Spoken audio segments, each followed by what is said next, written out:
I go all over talking to fathers, schools, and administrators, and just trying to give people hope. But today, this one means so much to me because I'm a father. And I know what it's like, and we're going to have some real dialogue, so when you go home, I want you to think about it, because we never talk about what we deal with as a dad. We go unnoticed, we go unacknowledged. Let's just be truthful. Our children only focus on the mother. I have an 8-year-old daughter. At that particular moment, she was 7. And she comes home every day and say, "Mommy, I love you." Now, mind you, I'm in the room. And I thought about that. She says, "Mommy, I love you and I appreciate you," but she never came and said that to me. And I felt some kind of way, because as fathers, we make sacrifices that our children never see. We go out on a job, work 8 hours a day, might not be the best pay, minimum wages, whatever the case may be. Sometimes we're making 6 figures, sometimes we're not. We try to create a future for our children.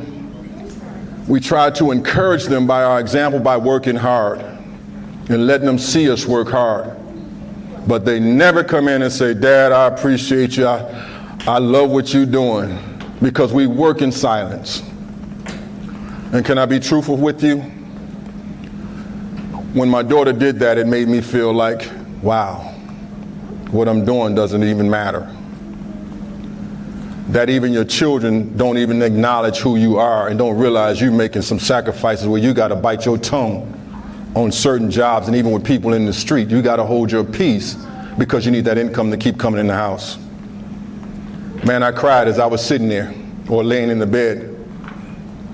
And I asked my wife, I said, "Why doesn't she see me?" And I asked my daughter. I had a conversation with my 7-year-old. And my 7-year-old daughter said to me, "Dad, I see you, but I just have a different way of expressing myself to you." And I'm like, "Yo, bro, I needed to hear that, because guess what was happening to me at that particular moment? I'm going to be honest with you.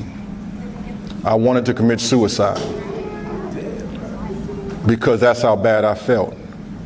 When you feel like you have no worth nor no value, that no one sees you, and that only thing they see in you is just a person who brings home the bacon, a protector and a provider, that's all they see, that hurts. Where they can have a full-fledged conversation with their mother, but they don't know how to have one with you. And I told my wife what was happening, and she had to coach me through that.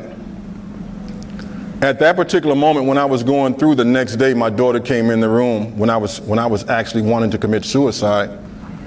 She came in the room at my lowest moment and said, "Dad, I love you and I'm proud of you." And that made my day, because it showed me that everything that I was doing was not in vain. But it also showed me, gentlemen, that I had to learn how to interact with my children. It's one thing to be a provider, it's another thing to be a protector. Those things are marvelous. But when we're talking about providing, I have to provide her with love that no man could ever give her. I have to love her enough that I have a conversation with a 7-year-old and an 8-year-old. And I have to respect what she says sometimes, as long as it's respectful. I was doing something to my daughter to aggravate her a little bit. That's what I do. I like to mess with her.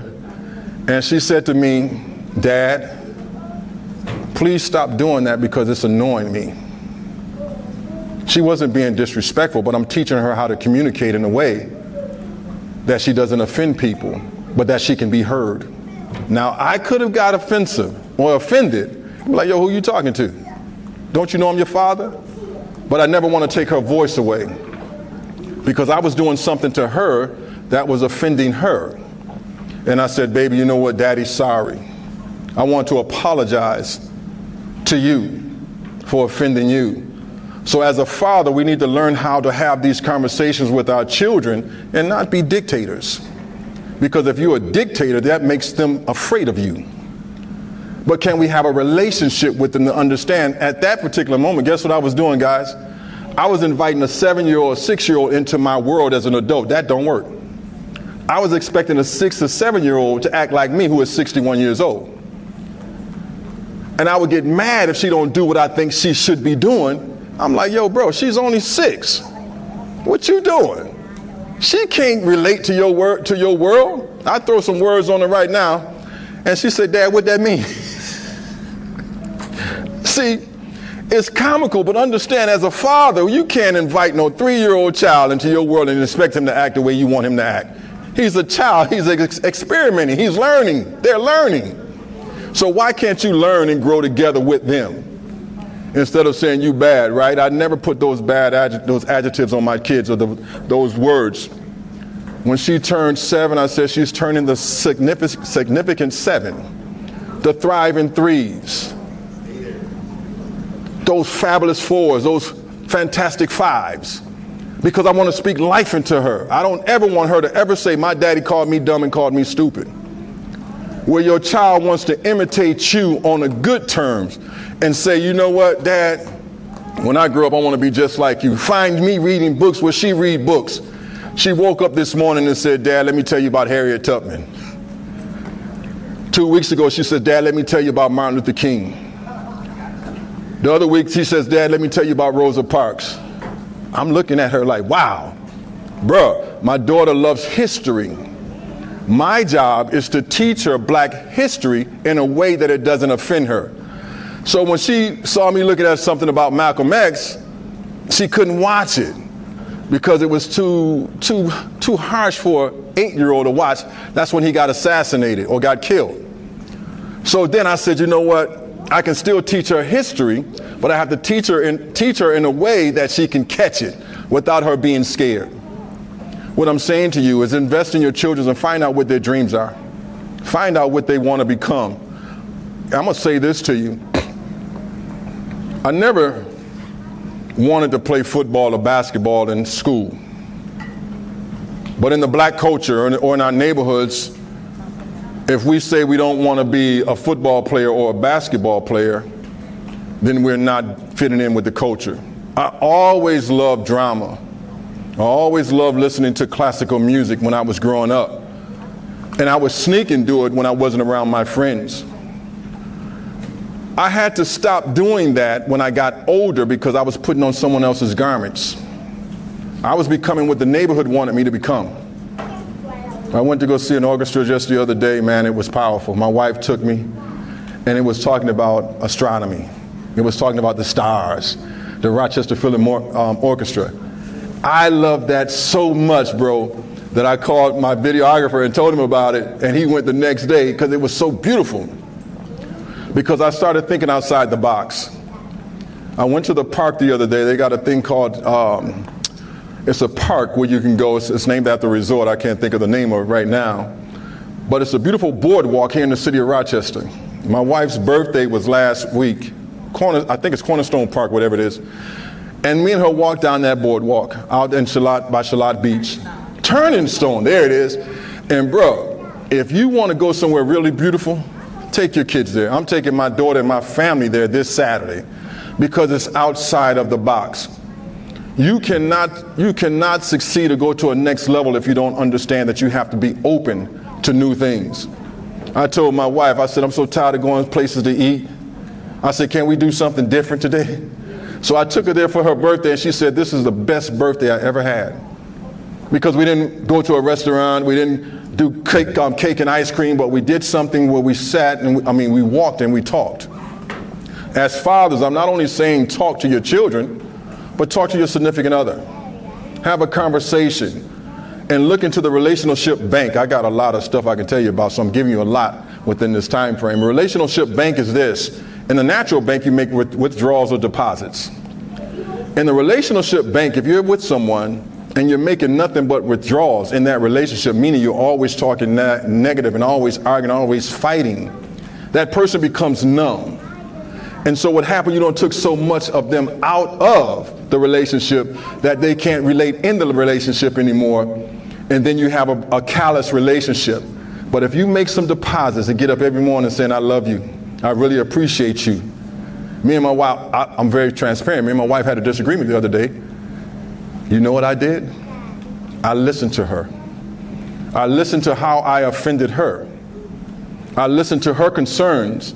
And then after we had after she expressed herself, I said, now let me express myself. And after it was all over, I said, baby, I love you. Ain't nothing worth coming between our relationship. So when you start looking at life that way, even with your children, nothing's worth coming between you and your children and what you want to become for them. The best thing we can do is be an example. I tell anybody, I don't plan for the weekend. I plan for my future every single day. I partied enough. I did a lot of things out there before, but when I got into the mind, I said, wait a minute, if you want to be a multimillionaire, you got to start having a multimillionaire mentality. In other words, you have to have a plan of execution. See, I don't want to say, I remember this game we used to play, this is my house, this is my car. I used to do that when I was a kid. I said, I don't want to do that as an adult. I want to go get the house, I want to go get the car, I want to go get the vacation, because this is my house, this is my car is only a dream. I'm going to say this and then I'm going to sit down. Fathers, you never want to become a dream to your children. I never knew my dad, never saw my dad, never heard his voice. I don't know what it's like. I would never know what it's like because my father was killed when I was 13 years old. But my father was a dream to me. What does it look like? What does it sound like? I wish my father was here to talk to me.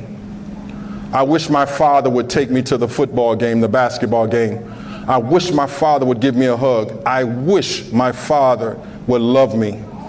I wish my father would not yell at me, but I wish my father would listen to me. I wish my father would just take time out to be in my life. See, these are the things I wish my father could do, but he could never do because he was nothing but a dream. What I'm saying to you, don't be a dream to your children even while you're in the house or you're in their life. Because when I raised my children, I was in the house, but I wasn't in the house. I was on the couch, but I wasn't in their life. But now I take the time to get in my children's life, my wife's life, my my life. I call her every single day. I call my moms every single day. You know why? Because she was in that courtroom when they sentenced me to 20 years in the state penitentiary.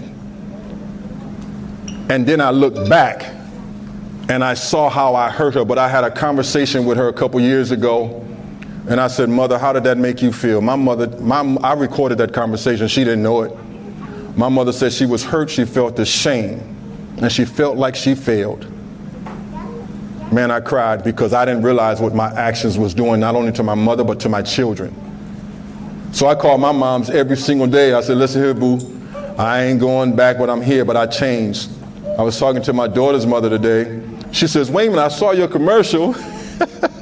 I don't know if you guys saw it, but I did 2 commercials for the county, for the Department of Health about substance abuse, and I also spoke at the substance abuse campaign, where I went from running from the police, now becoming a person who's working to talk about positive change.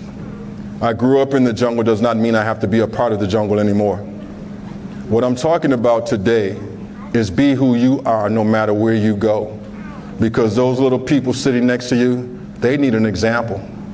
They need someone to show them how to get out of the vices of our neighborhoods and our community. But how do they do that? They're going to mimic what they see and what they hear in you. The greatest weapon that you can always have is love. J. Edgar Hoover said that about Martin Luther King. The greatest weapon that that man had was love. Love your children enough to give them the best version of you. I don't care what they're doing. Understand that they're just children.